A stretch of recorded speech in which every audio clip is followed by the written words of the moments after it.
हाँ जी स्टूडेंट्स, कैसे हैं आप सभी। मैं प्रदीप एक बार फिर स्वागत करता हूँ विद्या मंदिर के इस यूट्यूब चैनल पर। आई होप आप अच्छे होंगे, स्वस्थ होंगे, मस्त होंगे।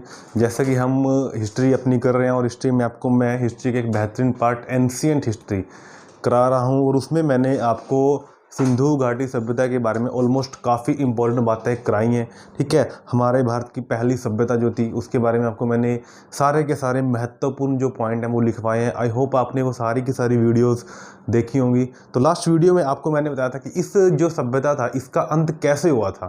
ठीक है, और उसके बाद हमें आगे जो पढ़ना है वो कौन सी सभ्यता थी, क्या उसका नाम था। तो चलिए शुरू करते हैं हम आज का लेक्चर। तो लास्ट टाइम हमने सिंधु घाटी सभ्यता के बारे में डिस्कस किया था, उसको हम खत्म कर चुके थे। आज हम जो पढ़ने वाले हैं वो होगी हमारे भारत की दूसरी सभ्यता, जिसका नाम क्या है जी, वैदिक सभ्यता। Very important. तो चलिए जान लेते हैं वैदिक सभ्यता के बारे में क्या क्या इंपॉर्टेंट पॉइंट है। तो आज हम पढ़ेंगे जी किसके बारे में, आज हम पढ़ने वाले हैं जी वैदिक सभ्यता के बारे में। वेरी इंपॉर्टेंट, आज हम पढ़ने वाले हैं जी वैदिक सभ्यता के बारे में। और वैदिक सभ्यता का जो कार्यकाल है वो आपको पता होना चाहिए, 1500 बीसी से 600 बीसी तक। तो इसका जो कार्यकाल रहेगा वो रहेगा 1500 ईसा पूर्व से 600 ईसा पूर्व तक। ठीक है, ये सारा का सारा कार्यकाल किसका रहेगा जी, वैदिक सभ्यता का रहने वाला है। अब वैदिक सभ्यता को बेसिकली हमने दो पार्ट्स में डिवाइड करके हमें पढ़ना है, एक वैदिक काल और एक उत्तर वैदिक काल। तो सबसे पहले जान लीजिए इसमें वैदिक काल का जो पीरियड है वो कितना रहता है, मतलब जो ऋग्वैदिक काल है, ठीक है, वो कितना रहता है, और उत्तर वैदिक काल वो कितना रहता है। तो देखिए, अब ये जो पीरियड है 1500 बीसी से अगर हम 1000 बीसी तक जाएं, ठीक है, और 1000 बीसी से अगर हम, ठीक है जी, 600 बीसी तक जाएं, ठीक है, ये पूरा का पूरा आपको समझना है। तो ये जो हमारा काल होगा ये वाला यहाँ से लेके, ठीक है, यहाँ तक, इसको हम कहते हैं जी ऋग्वैदिक काल। ऋग,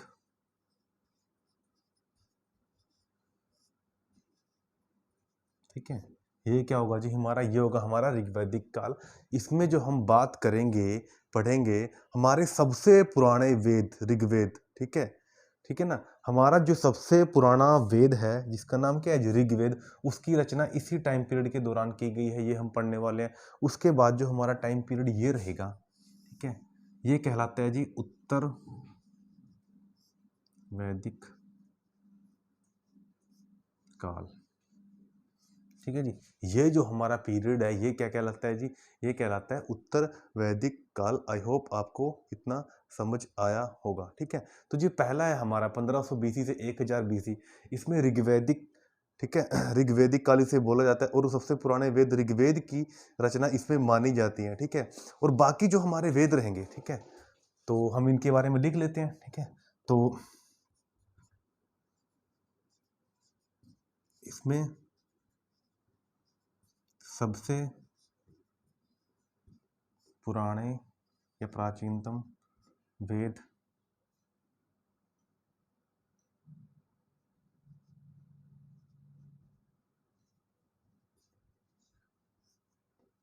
ऋग्वेद, सॉरी इसको ठीक लिख देता हूँ मैं,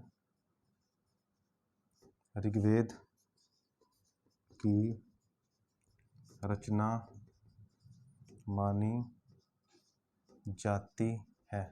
ठीक है, जो ऋग्वेद की रचना हुई है वो 1500 बीसी से 1000 बीसी के बीच हुई है जी, ये आपको पता होना चाहिए। चलिए उसके बाद हम पढ़ते हैं जी अगला इंपॉर्टेंट, ठीक है, और बाकी जो हमारे अन्य 3 वेद हैं, ठीक है,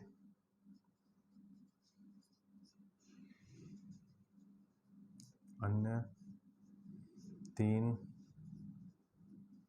वेदों की रचना, ठीक है, अन्य 3 वेदों की रचना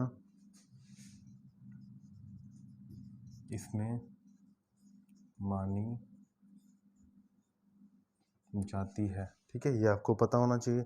और हमारे अन्य 3 वेद कौन कौन से हैं जी, सामवेद, यजुर्वेद और अथर्ववेद। ठीक है, तो हमारे अन्य 3 वेद कौन से हैं? एक हम पढ़ेंगे जी सामवेद, दूसरा हम पढ़ने का काम करेंगे जी यजुर्वेद,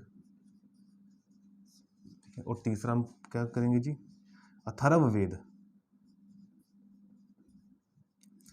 ठीक है जी, अथर्ववेद।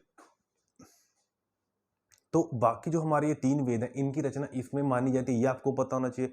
और इसी के अंदर उत्तर वैदिक काल के अंदर, ठीक है, हमारे प्रसिद्ध महाकाव्य ग्रंथ जैसे रामायण और महाभारत, ठीक है, उसकी रचना भी इसी काल में मानी जाती है। तो ये भी आपको पता होना चाहिए। ठीक है, इसी उत्तर वैदिक काल में, ठीक है, रामायण जो वाल्मीकि जी ने लिखी थी, और दूसरी महाभारत जिसके रचयिता वेद व्यास जी थे।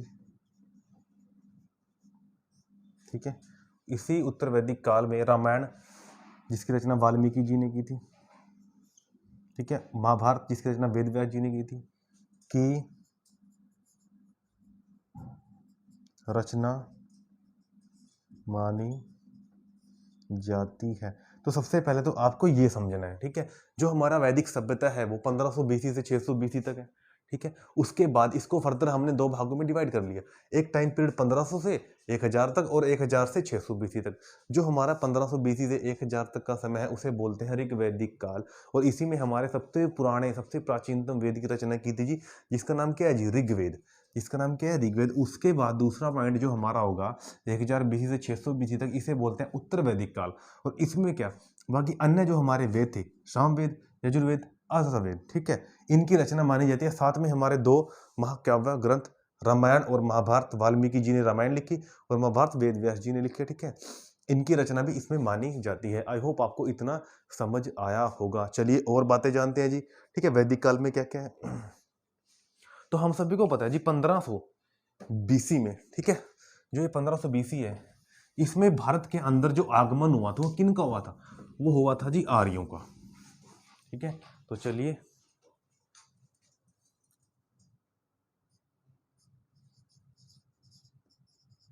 1500 बीसी में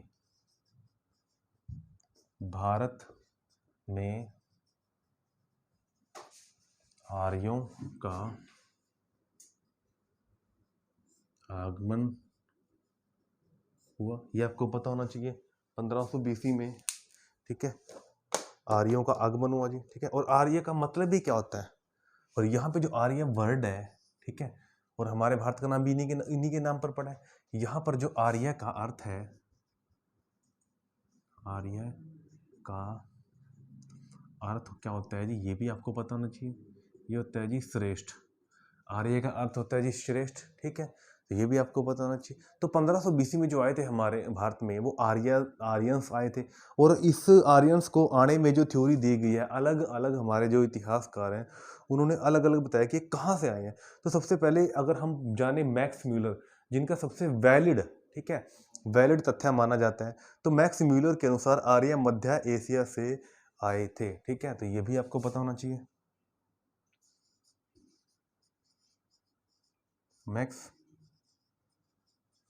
म्यूलर के अनुसार, ठीक है, आर्य मध्य एशिया से आए थे, जो कि एक वैलिड तथ्य माना गया है, जो कि एक वैलिड पॉइंट माना गया है। ठीक है, इन सब में। ठीक है जी, तो ये आपको पता होना चाहिए कि मैक्स म्यूलर ने क्या कहा था। मैक्स म्यूलर ने कहा था कि जो आर्य है ना, भारत में कहाँ से हैं? सेंट्रल एशिया से आए हैं, मध्य एशिया से आए हैं। चलिए अब दूसरे जो व्यक्ति हैं, बाल गंगाधर तिलक। बाल गंगाधर तिलक के अनुसार, बाल गंगाधर तिलक के अनुसार आर्य उत्तरी ध्रुव से आए थे। ये पेपर में पूछ सकता है कि बाल गंगाधर तिलक का तथ्य क्या था। उन्होंने बताया था कि ये जो आर्य थे ये उत्तरी ध्रुव से आए थे। उसके बाद आपको ध्यान रखना है जी स्वामी दयानंद सरस्वती। ठीक है, अगले जो महान व्यक्तित्व है जी वो क्या है जी, स्वामी दयानंद सरस्वती के अनुसार, ठीक है, आपको ध्यान रखना है आर्य स्वामी दयानंद सरस्वती के अनुसार आर्य कहाँ से आए थे जी। इन्होंने बताया था कि जो आर्यंस हैं वो तिब्बत से आए थे। स्वामी दयानंद सरस्वती ने कहा कि जो आर्यन लोग थे वो तिब्बत से आए थे। आपको हर व्यक्ति की हर एक तथ्य के बारे में जानकारी होनी चाहिए। पेपर में आपसे कुछ भी पूछा जा सकता है, एक लाइन लिख के कि किसी ने कहा था कि आर्य तिब्बत से आए थे, देन आपको राइट आंसर करना है स्वामी दयानंद सरस्वती जी। उसके बाद ध्यान रखना है रुडोल्फ हिटलर के अनुसार। ठीक है, रुडोल्फ हिटलर के अनुसार। ठीक है, अब हिटलर का तो आपको पता ही होगा।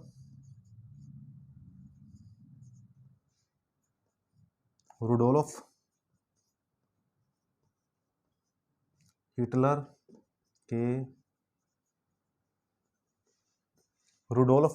के अनुसार आर्य जर्मन थे। ठीक है, रुडोल्फ हिटलर ने क्या कहा था, जो आर्यंस थे वो जर्मन थे। ठीक है, ये तथ्य उनके द्वारा दिया गया है, उनको जर्मन माना गया जी रुडोल्फ हिटलर के द्वारा। चलिए, अब ये आपको पता होना चाहिए। अब जो आर्यंस लोग थे, अगर हम देखें उन्होंने क्या किया, आकर भारत पर अधिकार करना शुरू किया। और भारत के अगर हम उत्तर में देखें, कश्मीर से लेके, ठीक है, उत्तरी राजस्थान का जो हिस्सा है, कश्मीर से लेके उत्तरी राजस्थान का जो हिस्सा है, ठीक है, और पश्चिम से लेके यहाँ पर जो होगा अफगानिस्तान। ठीक है, एंड देन आपको क्या ध्यान रखना है जी। ठीक है, गंगा का जो पश्चिमी तट है, गंगा के पश्चिमी तट तक। ठीक है, इस पूरे के पूरे क्षेत्र पर आर्यंस ने क्या किया था जी, आर्यंस ने क्या किया था जी, आर्यंस ने किया था यहाँ पर अधिकार। ठीक है, उत्तर में कश्मीर और दक्षिण में देखें तो उत्तरी राजस्थान और पश्चिमी गंगा तट तक हमारा पूर्व में आएगा और अफगानिस्तान हमारा आएगा जी पश्चिम के अंदर। ठीक है, तो इस पूरे के पूरे भूभाग पर क्या किया था जी, इन्होंने अधिकार किया था। तो ये आपको पता होना चाहिए, ये जो पूरा का पूरा भाग था इस पे इन्होंने क्या किया था, अधिकार करने का काम किया था। और इस पूरे क्षेत्र पर अधिकार करके इसका नाम, सभी को पता है, पहले भी बता चुका हूं जी मैं, आर्यव्रत रखा। ठीक है, और जो कि भारत का सबसे प्राचीनतम नाम माना जाता है। पहले तो आपको ये बात ध्यान होनी चाहिए, ठीक है, कि जो आर्यंस आए थे सेंट्रल एशिया से, अकॉर्डिंग टू मैक्स म्यूलर, उन्होंने कहा था कि इन्होंने जो अधिकार किया था, ठीक है ना, वो बताया गया जी कश्मीर से लेके उत्तरी राजस्थान, गंगा के पश्चिमी तट तक और पश्चिम में अफगानिस्तान, इस पूरे के पूरे भूभाग पर इन्होंने क्या किया, अपना अधिकार किया। और अधिकार करने के बाद इसका नाम रखा आर्यव्रत, जो कि भारत का सबसे प्राचीनतम नाम माना जाता है। आई होप आपने इतनी बातें अच्छे से अपनी कॉपी में नोट कर ली होंगी। ठीक है, चलिए आगे हम पढ़ने का काम करते हैं जी। अब क्या किया उन्होंने, ठीक है, इसी भूभाग पर अगला जो आपको ध्यान रखना है, ठीक है, इसी भूभाग पर उन्होंने एक ग्रामीण सभ्यता की शुरुआत की। देखो, सिंधु घाटी सभ्यता एक शहरी सभ्यता थी। जो ये सभ्यता की शुरुआत इन्होंने की थी, ये थी ग्रामीण। ये आपको ध्यान रखनी है बात, काफी इंपॉर्टेंट फैक्ट आपको मैं ये बता रहा हूं, ठीक है। एक ग्रामीण सभ्यता की शुरुआत की जिसे वैदिक सभ्यता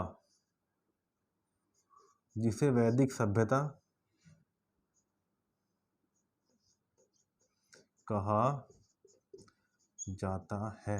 जिसे वैदिक सभ्यता कहा जाता है, काफी इंपॉर्टेंट पॉइंट है, तो ये बात आपको ध्यान रखनी है इसमें, ठीक है। जिसे वैदिक सभ्यता कहा जाता है, और वैदिक सभ्यता एक ग्रामीण सभ्यता थी जी, ठीक है, इंपॉर्टेंट है। चलिए उसके बाद हम आगे लिखने का काम करते हैं इसमें।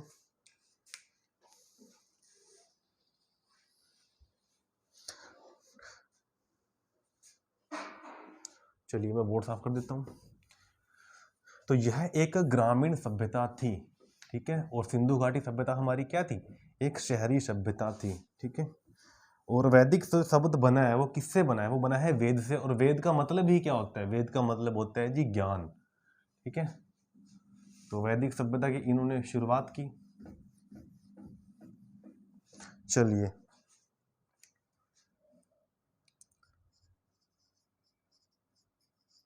वैदिक शब्द वेद से बना है, ठीक है। उसके बाद आपको ध्यान रखना है जिसका अर्थ क्या होता है, जिसका अर्थ ज्ञान होता है। Very important point. जो ये वैदिक शब्द है वो वेद से बना है, और जिसका अर्थ क्या होता है, ज्ञान होता है, नॉलेज होता है, ठीक है। चलिए उसके बाद अगला इंपॉर्टेंट पॉइंट करेंगे, इस सभ्यता में रहने वाले लोगों का मुख्य आधार क्या था, ये भी आपको पता होना चाहिए, ठीक है। इस सभ्यता में रहने वाले इस सभ्यता में रहने वाले लोगों का, या इस सभ्यता का मुख्य आधार क्या था, इस सभ्यता में रहने वाले लोगों का मुख्य आधार, ठीक है। तो आपको ध्यान रखना है जी, कृषि एवं पशुपालन। जैसे सिंधु घाटी सभ्यता में क्या था, ट्रेड था ना, वो व्यापार किया करते थे। सिंधु घाटी सभ्यता में क्या किया करते, वो व्यापार किया करते थे। लेकिन ये जो सभ्यता थी, ये पूरी की पूरी किस पर निर्भर थी, ये कृषि और पशुपालन पर निर्भर थी। ये आपको बात इसमें पता होनी चाहिए, काफी इंपॉर्टेंट, ठीक है। तो इन सभ्यता में रहने वाले लोगों का मुख्य आधार क्या था जी, तो आपने बता दिया कृषि और पशुपालन। चलिए तो उसके बाद अगला जो इंपॉर्टेंट पॉइंट हमें ध्यान रखना है इस सभ्यता में, ठीक है जी। चलिए अब सामाजिक दृष्टिकोण देखते हैं जरा इसमें, ठीक है। अब इसमें देखते हैं सामाजिक दृष्टिकोण। अब सामाजिक दृष्टिकोण का मतलब ये है कि इन सभ्यता में, ठीक है, जो पावर्स थी बेसिकली वो किसकी थी, इन सभ्यता में जो पावर्स थी बेसिकली वो पिता की थी। तो कहने का क्या मतलब है जी, ठीक है, इस सभ्यता में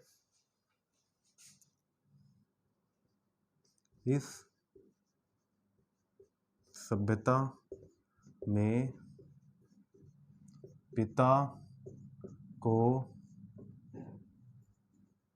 मुखिया माना जाता था, ठीक है।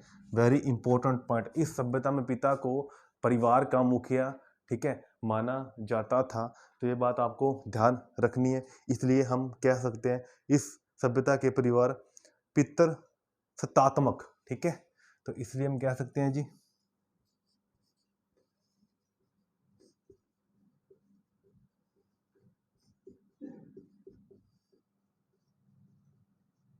ये परिवार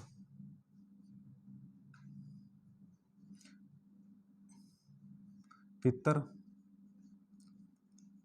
स्तात्मक, ठीक है। इस सभ्यता के परिवार पितर स्तात्मक थे, ठीक है। मतलब घर का मुखिया कौन था? पिता ही हुआ करता था।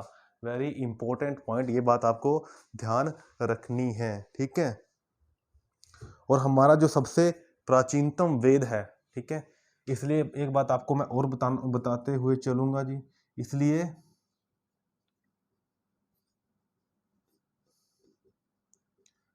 हमारे प्राचीनतम वेद नाम क्या है जी? ऋग्वेद में पितर शब्द का प्रयोग, पितर शब्द का प्रयोग, ठीक है, सबसे ज्यादा 335 बार हुआ है। और यहीं से अंदाजा लगाया जा सकता है कि ये जो सभ्यता थी, इसका सामाजिक दृष्टिकोण ये था कि यहाँ पर परिवार का जो मुखिया माना जाता था वो पिता को ही माना जाता था। यह सभ्यता पितर सत्तात्मक थी, ठीक है, इंपॉर्टेंट है। इसलिए हमारे प्राचीनतम वेद ऋग्वेद में पितर शब्द का प्रयोग ही 335 बार हुआ है, ठीक है। पितर शब्द का प्रयोग ही कितनी बार हुआ है जी? 335 बार हुआ है। चलिए उसके बाद हम देखते हैं, अब मैं आपको जानकारी देता हूं जी इनके स्रोत के बारे में। बेसिकली हमें यह जानकारी मिली कहाँ से है? अब कोई जानकारी अगर हमें मिली है तो कोई ना कोई इसके तो स्रोत होंगे ना, डेफिनेटली स्रोत होंगे, ठीक है। फिर हम पढ़ेंगे जी वेदों के बारे में। चलिए,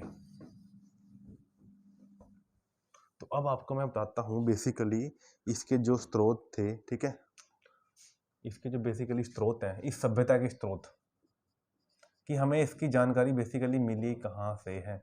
तो सीधी सी बात है, या तो आपको क्या लिखना पड़ेगा? वैदिक सभ्यता, ठीक है।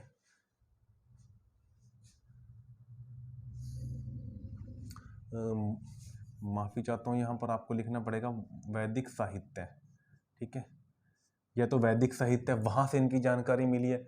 दूसरा पॉइंट आपको ध्यान लिखना है, ब्राह्मण जो ग्रंथ है, ठीक है, ब्राह्मण ग्रंथ, वहां से हमें इसकी जानकारी मिली है। उसके बाद आपको ध्यान रखना है क्या? वेद हो गए हमारे, उपनिषद हो गए हमारे, ठीक है। तो वेद हो गए, वहां से हमें इसकी जानकारी मिली है जी, ठीक है। उपनिषद हो गए, ठीक है, ये चीज आपको ध्यान रखनी है। उसके बाद इसका और स्रोत क्या है जी? और स्रोत आपको ध्यान रखना है जी, पांचवा आर्यनक, आर्यनक, ठीक है। तो ये कुछ स्रोत हैं जहां से हमें जानकारी मिली है, किन के बारे में? वैदिक सभ्यता के बारे में। तो सबसे पहले अब हम पढ़ने का काम करेंगे वेदों को, ठीक है। फिर हम सारी चीजें वन बाय वन डिस्कस करेंगे, ठीक है। इन जगह से ही हमें जानकारी मिली है इस पूरी की पूरी वैदिक सभ्यता की। तो इसमें सबसे पहले जो आपको मैं कराने वाला हूँ वो मैं कराऊंगा जी वेद। वेद हमारे कितने हैं? तो आई होप आपको उसकी जानकारी ऑलरेडी होगी, क्योंकि ये जो टॉपिक है हम पहले भी इसको पढ़ चुके होते हैं अपनी क्लासेस में, ठीक है। तो चलिए लिखते हैं इनके बारे में। तो सबसे पहले अब हम डिस्कस करेंगे क्या जी? वेद।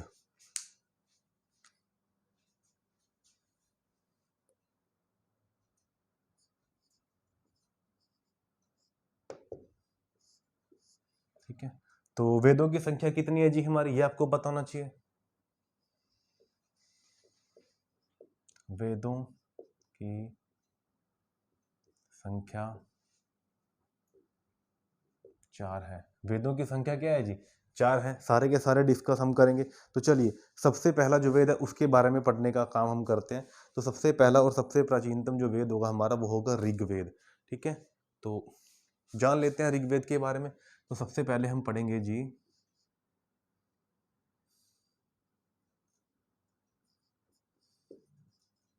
ऋग्वेद या ऋग्वेदा, ठीक है। तो चलिए ऋग्वेदा, और ऋग्वेदा में सबसे पहले आपको मैंने बताया था कि इसका जो रचना काल है किस काल में लिखा गया, क्या वो टाइम पीरियड था, आपको मैं ऑलरेडी ठीक है बता चुका हूँ 1500 बीसी से 1000 बीसी। तो इसका जो होगा रचना काल सॉरी, वो आपको ध्यान रखना है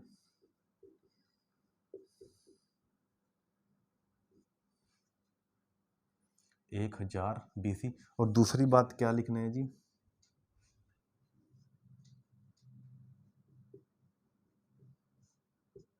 हमारा सबसे प्राचीनतम वेद, वेरी इंपॉर्टेंट, हमारा सबसे प्राचीनतम वेद। ठीक है, सब ये बात आपको ध्यान रखनी है। ठीक है, अब देखिए उसके बाद इंपॉर्टेंट, इसमें डिविजन्स, मंडलों की संख्या 10 है। इसके अंदर जो मंडल अंकित हैं वो 10 है। ठीक है, जिनकी रचना अलग अलग समय पे अलग अलग ऋषियों के द्वारा की गई, जिनकी रचना अलग अलग ठीक है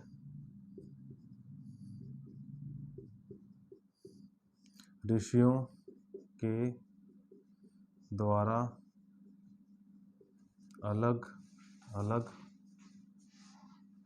समय व स्थान पर की गई।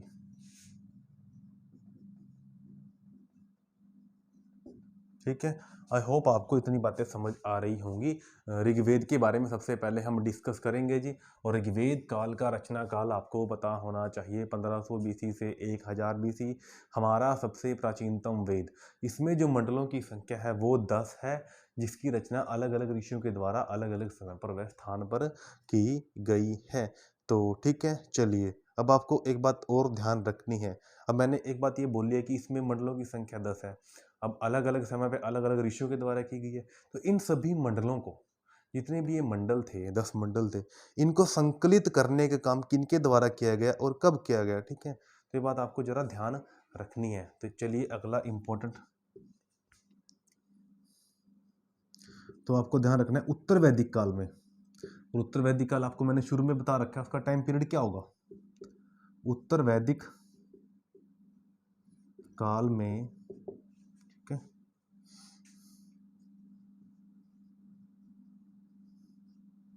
वेद व्यास जी के द्वारा ठीक है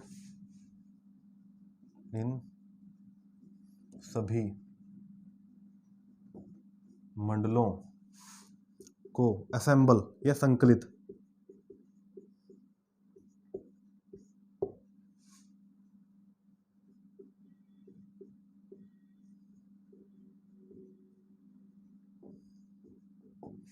ठीक है जी, आई होप आपको ये बात समझ आई होगी। उत्तर वैदिक काल में वेद व्यास जी के द्वारा इन सभी मंडलों को संकलित किया गया है। आपसे पूछेगा कि मंडलों को संकलित करने का काम किन के द्वारा किया गया, तो राइट आंसर हमारा क्या होगा जी, वेद व्यास जी। लेकिन समय कौन सा था, वो आपको क्या बताना है, उत्तर वैदिक काल की ये बात हो रही है। चलिए आई होप आपको इतना समझ आया होगा। अब देखते हैं और इम्पोर्टेंट, अब इसमें आपसे पूछ सकता है वो, ठीक है। अब मैं इसको साफ कर देता हूँ जरा, अरे कहाँ गया ये। चलिए अब थोड़ा सा और लिखने की कोशिश करते हैं। अब इन 10 मंडलों में सबसे प्राचीनतम मंडल कौन सा होगा, या सबसे नया मंडल कौन सा होगा, चलिए उनकी बात हम करते हैं। ठीक है, तो उनकी बात हम करते हैं जी।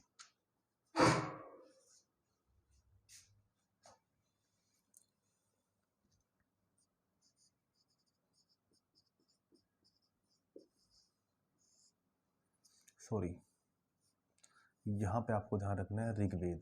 ठीक है, तो इन सभी के सभी 10 मंडलों को संकलित करने का काम वेद व्यास जी के द्वारा किया गया। तो अब इन मंडलों में बेसिकली है क्या, ठीक है, इन मंडलों में बेसिकली है क्या, तो इसमें आपको ध्यान रखनी है, इसमें विभिन्न देवताओं की स्तुति से संबंधित मंत्र हैं। ठीक है। तो इसमें क्या है जी, इसमें विभिन्न देवताओं की स्तुति से संबंधित आपको ध्यान रखना है मंत्र है। स्तुति मतलब उसको पूजा करना, ठीक है। तो ठीक है, वेरी इंपॉर्टेंट लाइन, इसमें विभिन्न देवताओं की स्तुति से संबंधित मंत्र हैं। तो अगर आपसे पूछ लें इसमें मंत्र कितने हैं जी, वो आपको ध्यान रखना है 10,462, ठीक है।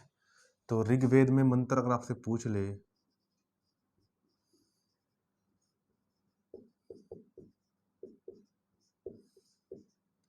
10,462, ठीक है। ऋग्वेद में 10,462 हमारे मंदिर हैं, सॉरी मंत्र हैं। अगर आपसे पूछ ले इसमें सूक्त कितने हैं, तो 1028, ठीक है।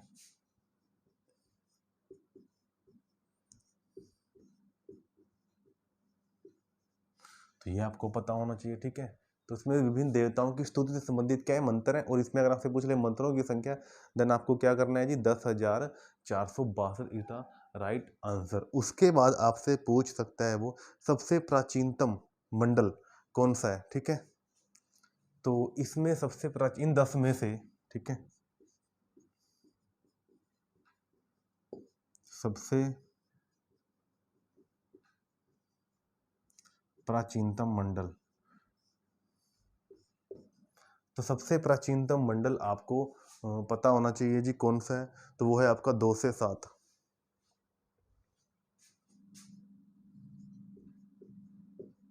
2 से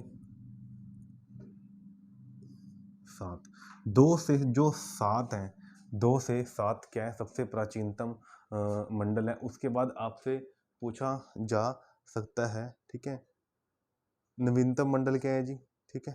तो नवीनतम है 1 और 10वां मंडल,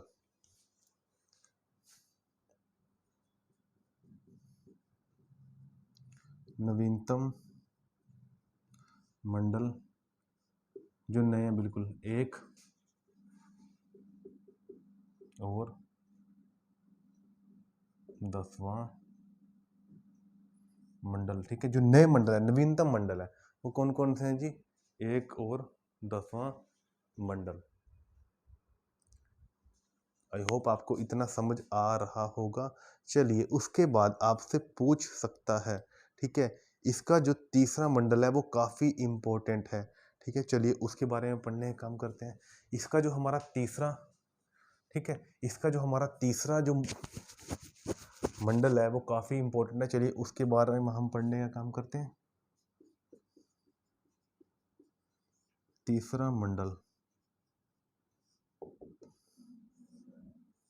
ठीक है, इसका जो तीसरा मंडल है वो काफ़ी इंपॉर्टेंट है। इंपॉर्टेंट क्यों है, इंपॉर्टेंट इसलिए है क्योंकि इसकी रचना किसने की थी, इसकी रचना की थी विश्वामित्र के द्वारा, और इसके अंदर क्या लिखित है, गायत्री मंत्र, ठीक है।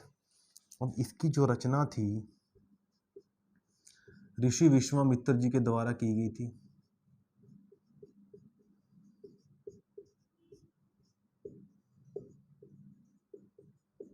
के द्वारा। अब इसके अंदर क्या लिखा हुआ है, इसके अंदर गायत्री मंत्र लिखा हुआ है। तो इसके अंदर ये भी बात आपको ध्यान रखनी है, इसके अंदर गायत्री मंत्र लिखा है। वेरी इंपॉर्टेंट, आपसे पूछेगा पेपर में कि गायत्री मंत्र बताइए 10 में से कौन से मंडल में लिखा हुआ है, तब आपको क्या आंसर करना है जी, तीसरा मंडल। अब गायत्री मंत्र आपको पता ही है जी, ठीक है। गायत्री मंत्र में क्या है, गायत्री मंत्र बेसिकली सावित्री को समर्पित किया गया है, ठीक है, जो सत्यवान की पत्नी थी। और अगर आपसे ये पूछ ले गायत्री मंत्र का उच्चारण क्यों किया जाता है, ठीक है, सूर्य देव की स्तुति के लिए, सूर्य देव को ध्यान में रखने के लिए। आई बात समझ। चलिए इसके बाद मैं थोड़ा यहाँ से इधर लिख देता हूँ, ठीक है, यह है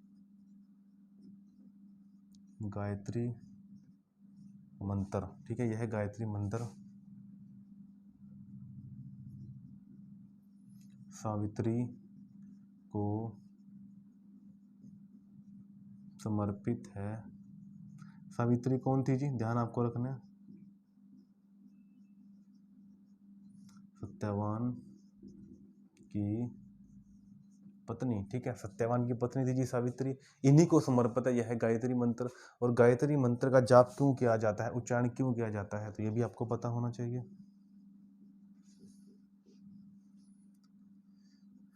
गायत्री मंत्र का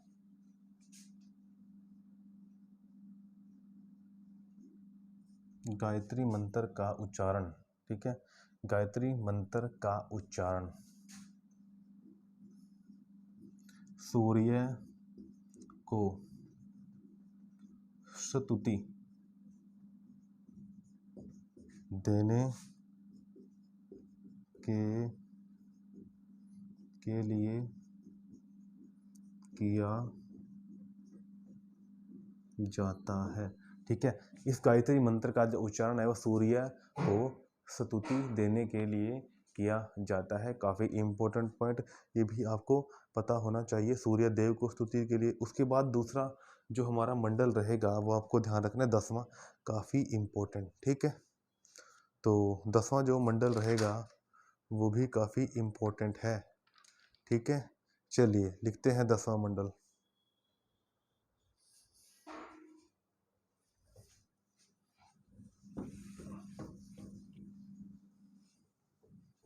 अब 10वां मंडल इम्पोर्टेंट क्यों है वो भी आपको ध्यान रखना है।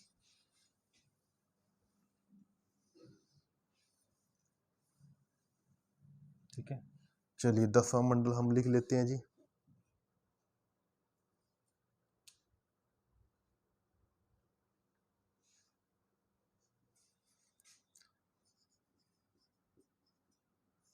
दसवां मंडल, ठीक है। जो 10वां मंडल है हमारा वो भी इम्पोर्टेंट है, तो इसकी रचना आपसे पूछ सकता है, वो पेपर में बिल्कुल पूछी भी गई है। तो इसकी रचना की गई थी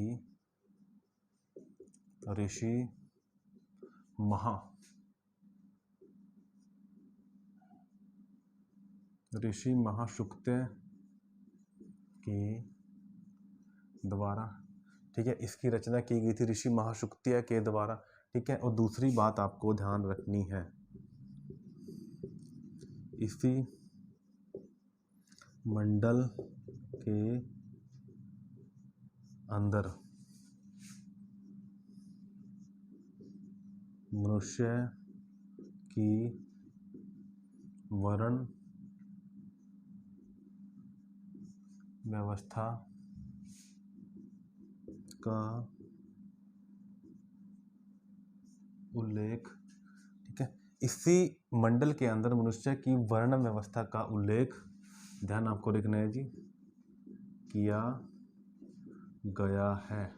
वेरी इंपॉर्टेंट पॉइंट, आपसे पूछेगा वर्ण व्यवस्था का उल्लेख कौन से मंडल में किया गया है जी, तो आपको बात क्या ध्यान रखनी है जी, वो मंडल कौन सा है, 10वां मंडल। रचना किसने की, ऋषि महाशुक्त्य के द्वारा, ठीक है।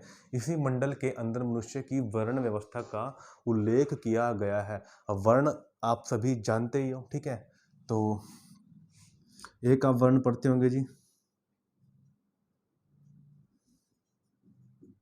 ब्राह्मण, ठीक है। दूसरा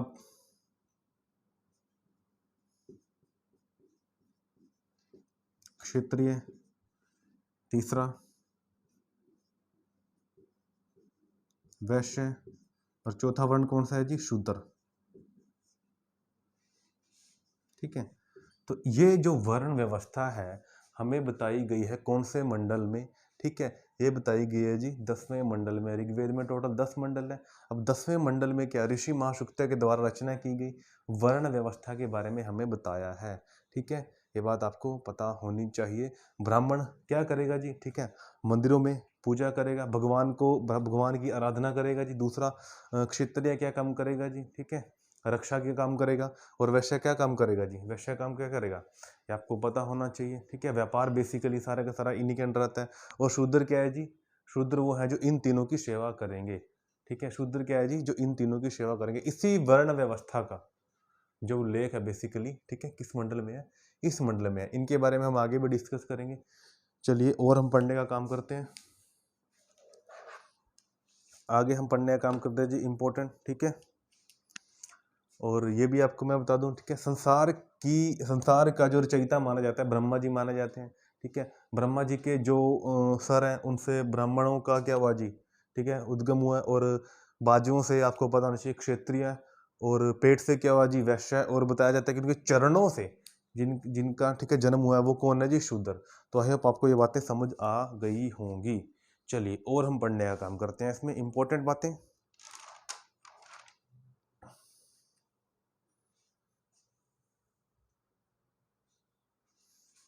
चलिए अब जो इसके अंदर मंत्र लिखे हुए हैं ऋग्वेद काल में, ठीक है, अब जो इसके अंदर मंत्र लिखे हुए हैं ऋग्वेद काल में, उनका जो व्यक्ति उच्चारण करता है उसे क्या कहा जाता है, तो ये भी आपको पता होना चाहिए, ठीक है।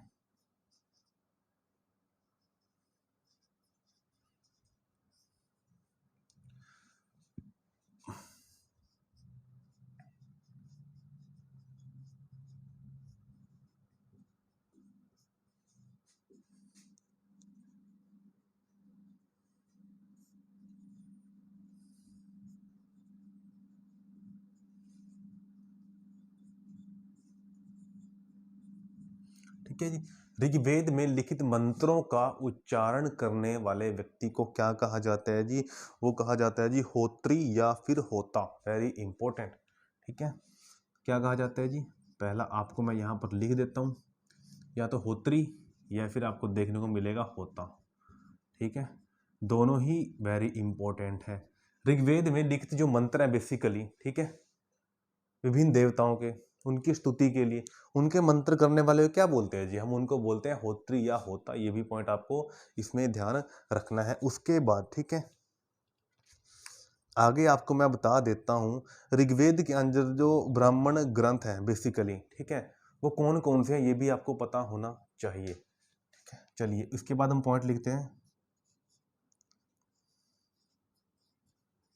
ऋग्वेद के ब्राह्मण ग्रंथ, वेरी इंपॉर्टेंट। अभी मैं ब्राह्मण ग्रंथ क्यों कह रहा हूँ, क्योंकि देखिए आपको मैं एक बात बता देना चाहता हूँ, जो ऋग्वेद है उसकी भाषा इतनी जटिल है ना, उसको इतनी आसानी से नहीं समझा जा सकता। उसको समझने के लिए हमने क्या किया, ग्रंथ बना दिए, मतलब उसके उस भाषा को सरल करके हमने जिनमें लिखा है ना, उन्हीं को बोलते हैं ब्राह्मण ग्रंथ, ठीक है। ऋग्वेद की जो लैंग्वेज है, जो जो उसमें बातें लिखी हुई हैं, उनको सरल भाषा में कन्वर्ट करके जिसमें लिखा गया है ना, वही क्या है, वही कहलाते हैं ब्राह्मण ग्रंथ। तो आपसे वो पूछेगा कि ऋग्वेद के ब्राह्मण ग्रंथ कितने हैं, तो संख्या आपको बतानी है जी, ठीक है, वो 2 है,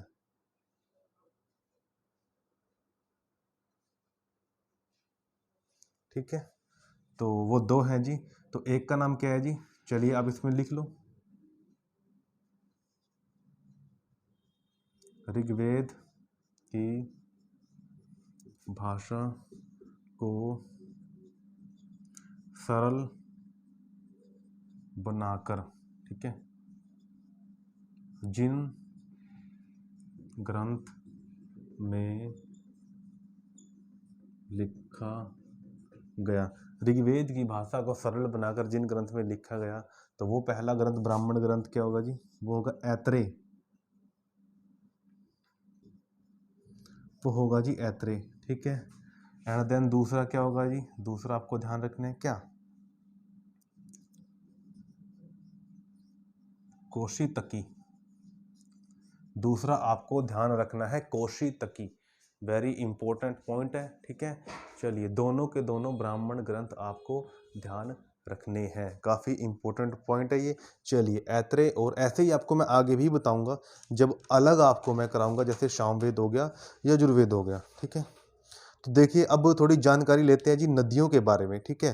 देखो ऋग्वेद में ना वैदिक काल की सबसे जो पवित्र नदी मानी गई है, वो मानी गई है जी सरस्वती, ये भी आपको पता होना चाहिए। चलिए अगला पॉइंट लिखते हैं जी, ऋग्वेद में वैदिक काल की सबसे पवित्र नदी अगर आपसे पूछ ले, ठीक है, कि ऋग्वेद में वैदिक काल की सबसे पवित्र नदी जो मानी गई है वो मानी गई है जी सरस्वती। सरस्वती नदी वेरी इंपॉर्टेंट, ठीक है, सबसे पवित्र नदी मानी गई है जी सरस्वती। इसके अंदर आपको एक बात ध्यान रखनी है, वो बात क्या है जी, ठीक है, देखो ये सबसे पवित्र मानी गई है, लेकिन अगर आपसे पूछ ले सबसे प्रसिद्ध, ठीक है, ऋग्वेद में वैदिक काल की सबसे, अगला जो इंपॉर्टेंट पॉइंट आपको मैं बताने वाला हूं, सबसे प्रसिद्ध या मुख्य, प्रसिद्ध अलग होता है जी, पवित्र अलग होता है, ठीक है, सबसे प्रसिद्ध आपसे पूछ ले या मुख्य आपसे पूछ ले, देन हमारा आंसर क्या होगा, तो हमारा आंसर होगा जी सिंधु नदी, ठीक है, वेरी इंपॉर्टेंट, दोनों नदियां काफी इंपॉर्टेंट है। अगर पवित्र पूछे ऋग्वैदिक काल की सरस्वती नदी, अगर आपसे पूछे सबसे प्रसिद्ध या मुख्य, तब राइट आंसर क्या होगा, सिंधु नदी। अब इसमें आपको एक बात नजर आ रही होगी, इसके अंदर ना तो गंगा का कहीं पर जिक्र है ना फिर जमुना का, ठीक है, बिल्कुल ये बात बिल्कुल सही है, ठीक है, इनके अंदर गंगा और जमुना को इतनी महत्व, इतनी इंपॉर्टेंस नहीं दी गई है, ठीक है, तो एक नदी आपको ध्यान रखनी है सरस्वती, और दूसरी आपको क्या ध्यान रखनी है जी, सिंधु नदी। चलिए ये बातें भी हम लिख लेते हैं, ठीक है, गंगा और जमुना को इसमें कम पहचान दी गई है, ठीक है, तो चलिए मैं इसको साफ करके ऊपर लिख देता हूं।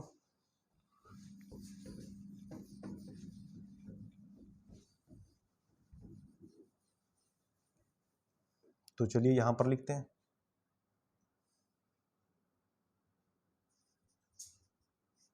गंगा और जमुना को, गंगा और जमुना को, ठीक है, इस काल में कम महत्व दिया गया है।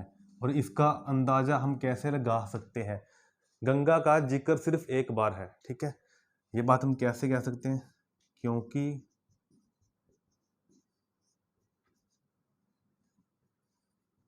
ऋग्वेद में गंगा नदी या फिर गंगा शब्द का प्रयोग,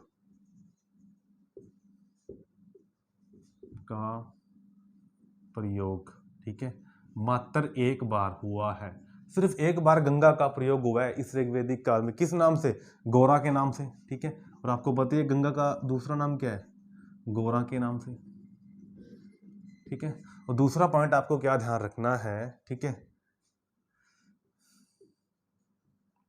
यमुना या फिर जमुना नदी का या शब्द का प्रयोग आपसे पूछ ले ऋग्वेद काल में कितनी बार हुआ है, द राइट आंसर क्या, मैं पहले भी आपको लिखवा चुका हूं, देन हमारा राइट आंसर होगा जी 3 बार, ठीक है, और किस नाम से, कालिंदी, वेरी इंपॉर्टेंट, किस नाम से जी, कालिंदी के नाम से, ठीक है, और यमुना का दूसरा नाम ही क्या है, कालिंदी है, ठीक है, तो सारी की सारी बातें आई होप आपने नोट कर ली होंगी, ठीक है, चलिए, तो आई होप आपको आज का ये लेक्चर समझ आया होगा। मैंने पूरा का पूरा ऋग्वेद जो इंपॉर्टेंट पॉइंट्स हैं सारे के सारे लिखे हैं, ठीक है, आप इनके अच्छे से नोट्स बनाना, अच्छे से इनको पढ़ना, अगर आपको कोई भी डाउट है किसी भी प्रकार का तो प्लीज़ कमेंट में ज़रूर लिखें, ठीक है, या फिर पर्सनली मुझे मैसेज कर सकते हैं, उनका सोल्यूशन ज़रूर किया जाएगा।